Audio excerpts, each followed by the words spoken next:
Deixa eu começar reforçando um ponto com vocês. Falamos do Espírito Santo. Lembra que nós chegamos a esse ponto aí porque a gente falou do Espírito Santo e no final a gente falou sobre ponto e vírgula, lembram disso? O ponto e a vírgula, ponto final. Mas deixa eu voltar ao assunto do Espírito Santo com você. Você pode estudar isso, deveria estudar, na verdade, ler mais escrituras para entender sobre o teu relacionamento com o Espírito Santo, como ele é fundamental, como ele é chave. Mas eu vou ser redundante, vou chover no molhado, vou bater nessa tecla. Quem sabe em algum momento tem uma força maior para cada um de nós, né? Não anelar pelo Espírito Santo, e quando eu falo não anelar, eu não falo só de buscar por causa dos dons e por causa do poder, não. Porque eu sei que muita gente começa a buscar o Espírito Santo quando descobre que ele dá poder. Aí busca o Espírito Santo. Obrigado, Tilson. Quando a gente começa a ouvir que o Espírito Santo derrama poder, aí muita gente se anima a buscar o Espírito Santo. Busca o Espírito Santo para falar em línguas, para profetizar. Busca o Espírito Santo para receber dons de cura. Busca o Espírito Santo para poder, quem sabe, né? Quem sabe também ver algum milagre, algum sinal, né? Mas é muito interessante, parece que fica aí a busca pelo Espírito Santo. E não desenvolve um relacionamento real com ele. E quando nós estancamos aí nossa relação com o Espírito Santo, eu posso dizer o seguinte, que é uma múltipla ignorância. Eu não sei se isso fica bem escrito ou bem falado. Uma múltipla ignorância. Como assim, Franco? Explica aí essa declaração. É assim, significa que você não conhece o Espírito Santo. Logo, você não se conhece. Você não sabe de verdade do que o Espírito Santo é capaz de realizar na sua vida e também através da sua vida. Você não sabe para onde a importância do Espírito Santo em guiar e ensinar. Amém? Lembrar as verdades. Não sabe que o Espírito Santo sonda, prescruta as profundezas de Deus. De Deus. E logo ele é o único que pode dar para você condição de amar de verdade. Ele é amor. Vocês amém ou não? Ele é o amor verdadeiro. Quem quer amar precisa do Espírito Santo. Quem quer conhecer Jesus precisa do Espírito Santo. Quem quer conhecer o Pai precisa do Espírito Santo. Tudo, você depende do Espírito Santo para tudo. Para tudo. Eu penso que quando Jesus falou lá aos discípulos, sem mim, vocês não podem fazer nada, ele estava se referindo ao Espírito Santo. Inclusive o Espírito Santo, disse João, o ministério dele principal é evangelizar, é falar de Jesus. Então você não consegue nem falar bem de Jesus sem o Espírito Santo. A minha primeira experiência com o Espírito Santo foi muito interessante. Eu me converti, era novo convertido, a denominação onde eu me converti não falava sobre o Espírito Santo assim, com essa ênfase, essa carga, né? Essa coisa de relacionamento, até de batismo, de poder, nada. Mas eu li um livro num seminário, o livro não deveria estar lá, o livro estava perdido na biblioteca. Por que não deveria estar lá? Porque era um seminário tradicional. Naqueles anos era muito comum. A igreja tradicional é cessacionista. Eles creem que os dons cessaram lá atrás. Tem muita gente que prega hoje na mídia, tem lá milhões de seguidores, que ainda é cessacionista, que crê que não tem batismo com o Espírito Santo, fala em língua, nada disso, ele condena tudo isso aí, embora tenha aqueles seguidores tudo, mas condena tudo aquilo. E a denominação de eu me converti era cessacionista, acabou, não tem dons, não tem batismo, não tem nada tal. Mas eu fui para um seminário que tinha, só consegui fazer um ano, graças a Deus, mas fui para um seminário que tinha uma biblioteca e lá tinha um livro perdido. E o que me chamou a atenção no livro foi o título, Ei Deus. Era um título, Ei Deus, eu achei assim um título. Aí daria para usar a palavra ousado no sentido nordestino aqui, sertanejo. Ousado, achei atrevido. Ei Deus, como é que alguém fala assim com Deus? Ei Deus. E aquilo me chamou a atenção. Era filho único. Peguei o livro de capinha amarela, Franklin Flogrio, acho que é esse o nome do cidadão, Franklin Flogrio. O que era o livro? Nada mais, nada menos que a história da mãe dele. O título do livro é Como a Mãe dele um dia falou com Deus seriamente sobre o Espírito Santo, que ela queria receber e tal. Pá. Eu li aquele livro, devorei num sábado, domingo eu fui batizado com o Espírito Santo. Mas eu senti a primeira necessidade do Espírito Santo real na minha vida. Engraçado, sábado eu li, me enchi de fé. Domingo eu fui fazer um trabalho evangelístico com o grupo do seminário. E os caras me colocaram numa situação muito difícil para pregar o evangelho, muito difícil. Um sol de Rio de Janeiro, de dezembro. Não, já tinha passado, mas era início do ano de 2005. De 1985. Era início de 85, quando eu estava naquele calorzão de Santa Cruz, lá em Santa Cruz. Não, mas estava de social, estava calor pra caramba. E aí, o pessoal nem dava bola para nada, Cláudio. Parece que esse pregador está falando, as pessoas estão passando. Horrível, uma experiência muito ruim. E aí eu falava, mas passavam para lá, passavam para cá, ninguém ouvia. Também era o que a gente aprendia, né? Tinha que evangelismo, uma caixinha de som. Olha a pamonha. Falando. Mas eu voltei muito em crise, porque eu pensei assim, não, eu preciso ser cheio do Espírito Santo. E vim, o retorno todo de Santa Cruz para Realengo, eu vim orando a Deus, falando, Senhor, eu preciso. E eu já tinha comunhão com o Espírito Santo. Eu não sabia, porque eu conversava com Deus o tempo inteiro. Na verdade, eu me converti e comecei a conversar com o Espírito Santo. Eu vi que ele estava dentro de mim falando. E era tão gostoso conversar com o Espírito Santo que às vezes eu pegava o ônibus que fazia o percurso maior só para ter mais tempo de falar com o Espírito Santo. Encostava a cabeça assim, fardado ou paisano, encostava a cabeça assim na janela e ia conversando com o Espírito Santo. Eu desligava de tudo. Mas tinha uma comunhão gostosa com o Espírito Santo, eu queria cultivar aquela comunhão. Mas o Espírito Santo, ele capacita você a falar de Jesus. E foi muito interessante aquele dia. Eu me vi tão impotente falando de Jesus. E eu clamei a Deus. E Deus me batizou no domingo com o Espírito Santo. E eu fiquei mais intrépido, mais corajoso, né? Não, ousado aqui não é uma palavra boa, não. Se falar ousado, os caras vão achar que você é atrevido. É assim? A palavra ousado aqui é meio negativa, né? Valente não, mas se fosse valente era bom. É atrevido, o pessoal aqui acha que é atrevido, que entra onde não tem que entrar. Não é isso aí? Desse jeito. Mas aí a gente fica mais valente, mais corajoso com o Espírito Santo. O Espírito Santo, ele... E aí você vai vendo, claro, no início, como eu falei, era uma busca interesseira, assim, né? Preciso de poder, mas o Espírito Santo precisa ir além disso, amados. Porque quanto mais descobrimos quem é o Espírito Santo, mais percebemos que toda a nossa vida, todo o nosso ser, depende desse relacionamento com o Espírito Santo. O Cláudio começou falando aqui no intervalo, aqui, durante a canção, sobre pessoas que vivem ansiedade, crises, né, que quer controlar a vida e percebe que não tem controle de nada. Como a gente sofre, né, quando a gente pensa que controla as coisas, né? Mas, impressionante, Jesus já falava com os discípulos sobre a importância de não viverem preocupados com nada. Nem com o que você vai comer, beber, nem com as coisas básicas da vida.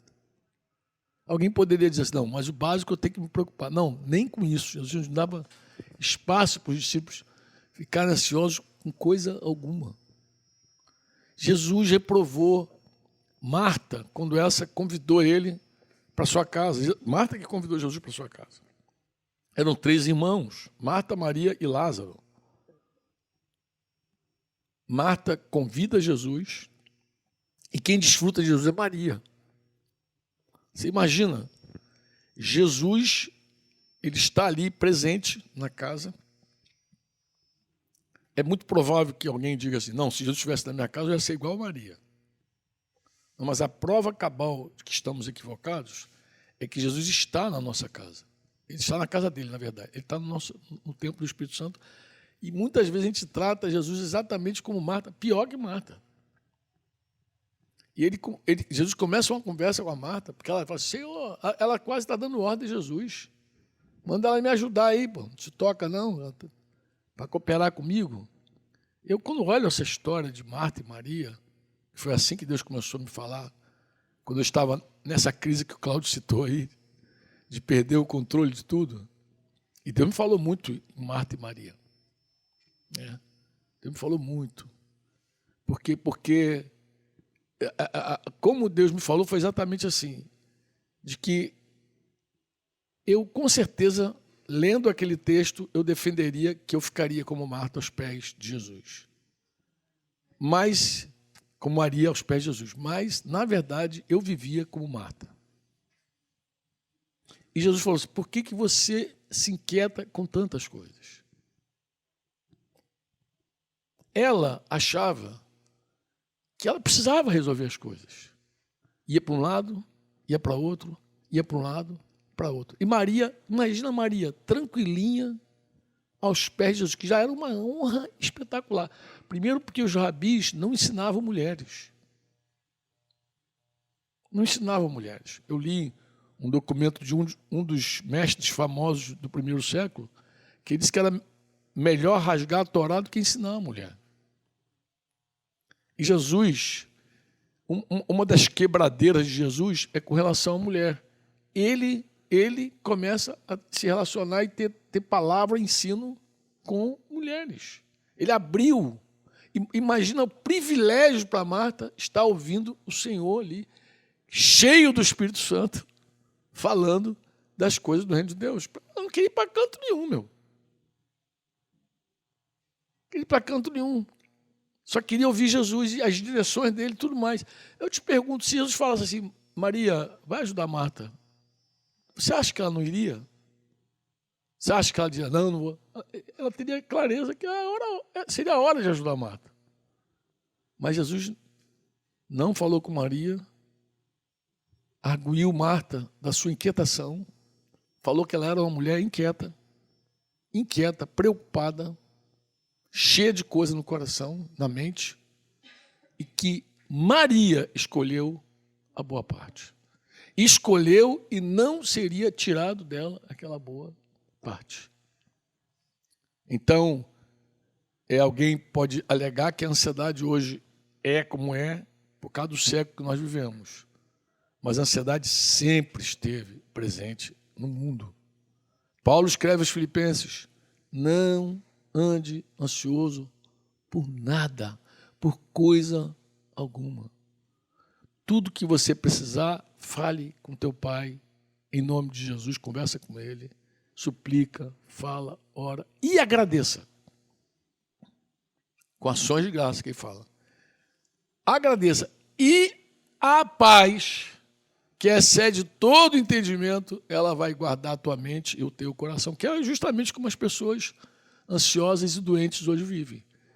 Com a mente desprotegida e com o coração desprotegido. É uma aflição. E não tem remédio que resolva isso aí. Porque às vezes a aflição está no peito, às vezes está na cabeça, às vezes está no peito, às vezes está na cabeça. E a pessoa não resolve, porque não tem nem remédio para o espírito. Não sei se você sabe disso. Não existe medicamento para o teu espírito. Qual remédio vai dar para o teu espírito? Dá para a tua cabeça, para a tua psique, mas para o teu espírito não tem. Como encontrar paz no espírito? O salmista diz que um homem que está no espírito meio abatido, ninguém levanta ele. Ninguém levanta. Um espírito abatido, ninguém levanta. É impossível levantar. E ele já tinha um discernimento. Que uma coisa era a mente, a alma, outra coisa era o espírito do cara, o coração do cara, algo de que ninguém tinha acesso. E naquele momento, ninguém tinha acesso a nada. Hoje tenta-se estudar a alma, tenta-se falar as coisas, afirmar. Irmão, num tempo onde a medicina, agora com o Covid ficou muito claro, está falando coisas divergentes sobre o mesmo assunto. Eu estou falando agora da medicina, daquela clínica, daquela medicina que você lida com o corpo mesmo. Os médicos divergem em vários assuntos. Imagina a psicologia, que já é uma ciência mais complicada, que está falando de mente humana, de alma humana. Há muitos anos, eu li um livro chamado Conselheiro Capaz, e o cara dizia que as correntes da psicologia já eram centenas nos Estados Unidos, sei lá, se não milhares. Ou seja, cada psicólogo tem quase uma cabeça diferente uma da outra para tratar de uma doença, sei lá, do teu problema. Imagina que drama isso aí. Você imagina. Cada um pensando uma coisa, dizendo uma coisa, cada um dando um palpite de um troço. Quando você tem o Espírito Santo na tua vida, que sabe tudo sobre você, sabe tudo sobre Deus e sobre você. Tudo. Ah, Franco, mas eu não... Claro que não consegue ouvir Deus. Quando a pessoa está ansiosa, ela não ouve ninguém.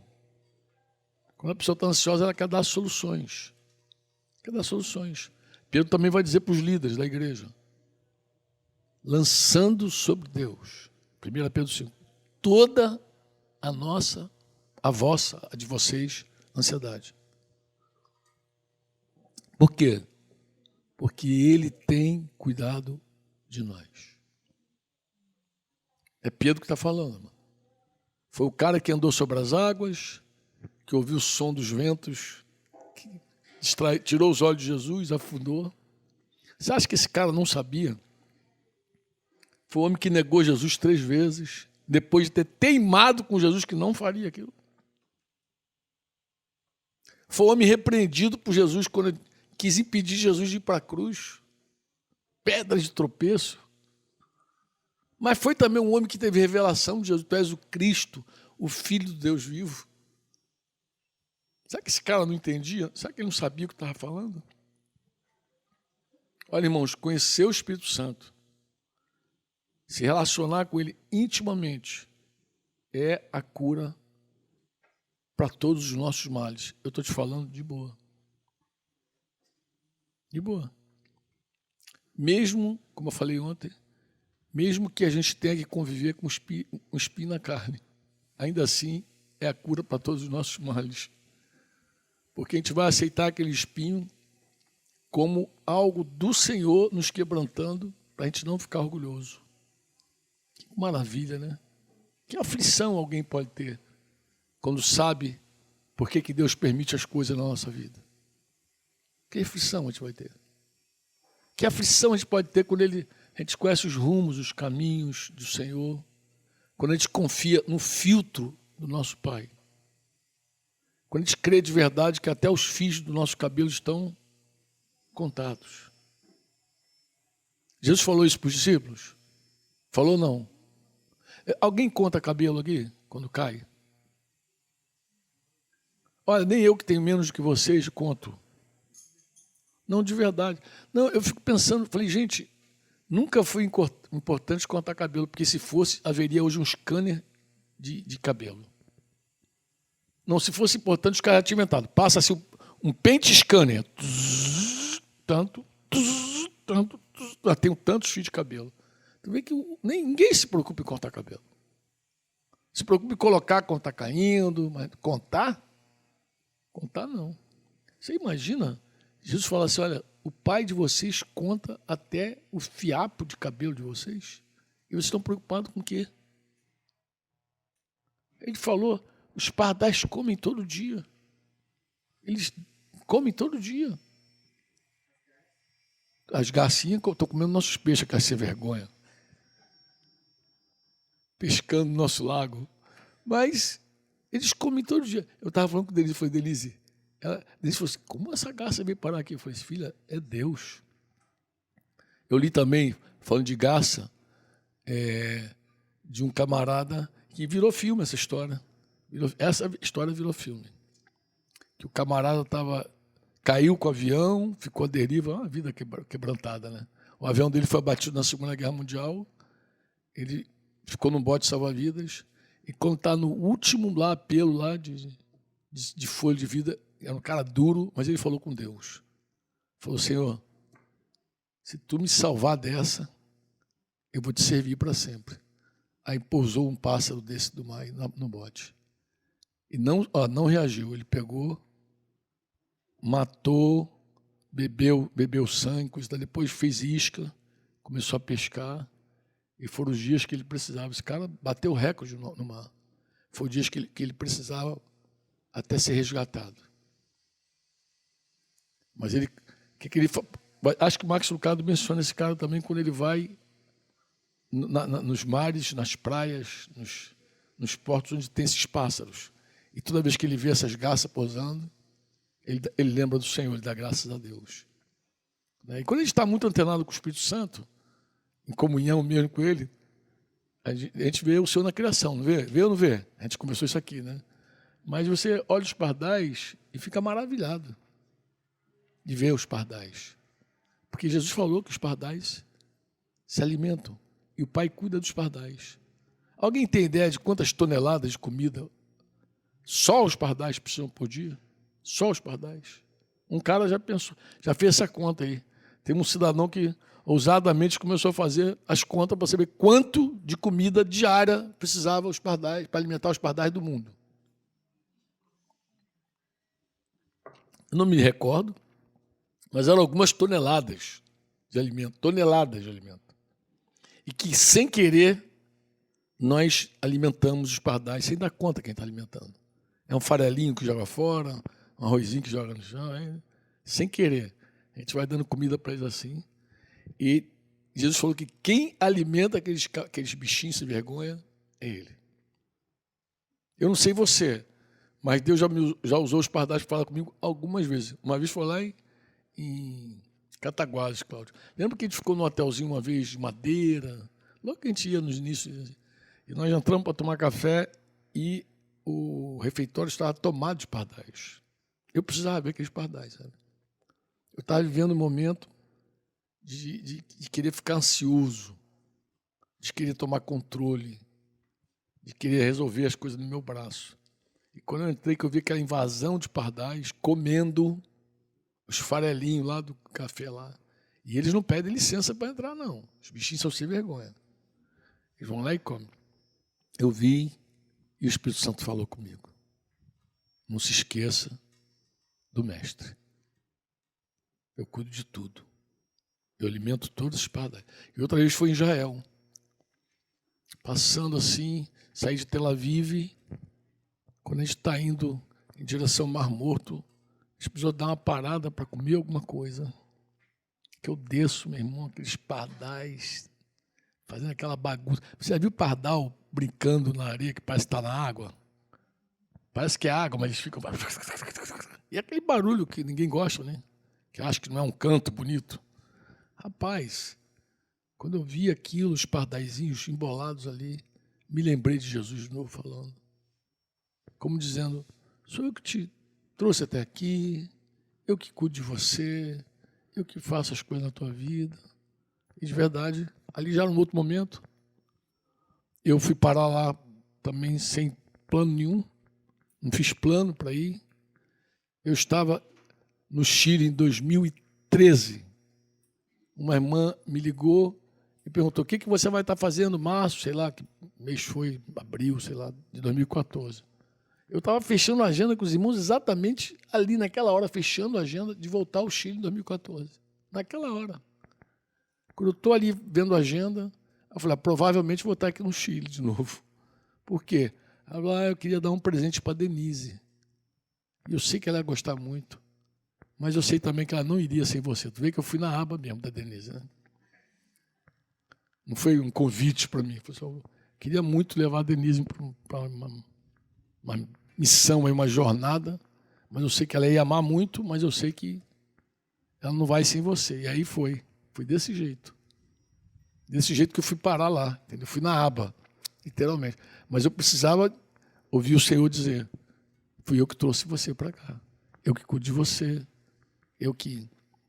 E era para gravar um CD, era para gravar um DVD, na verdade, Diante do Trono.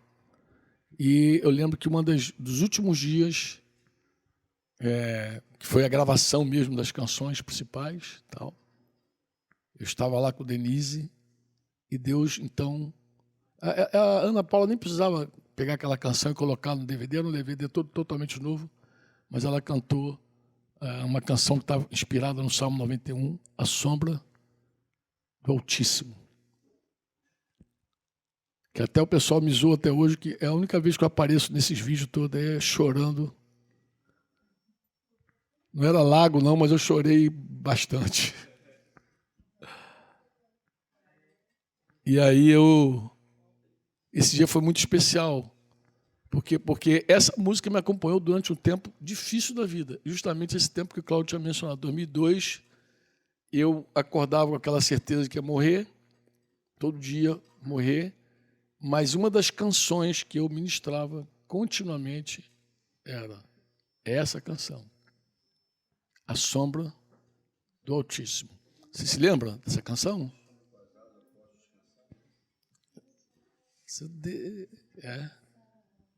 E sob as tuas penas, mal algum me alcançará.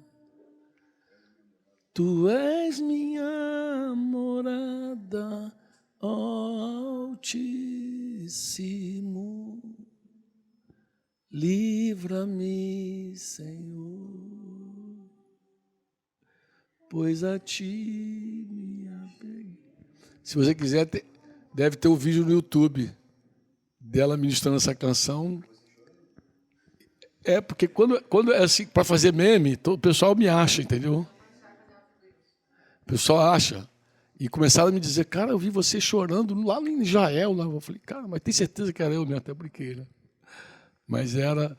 Porque quando chegou aquele dia da gravação, eles puxaram a gente para orar, nós oramos. Quando a gente voltou para o nosso lugar, as canções eram novas, todo mundo já tinha aprendido, a gente ia cantar as canções novas.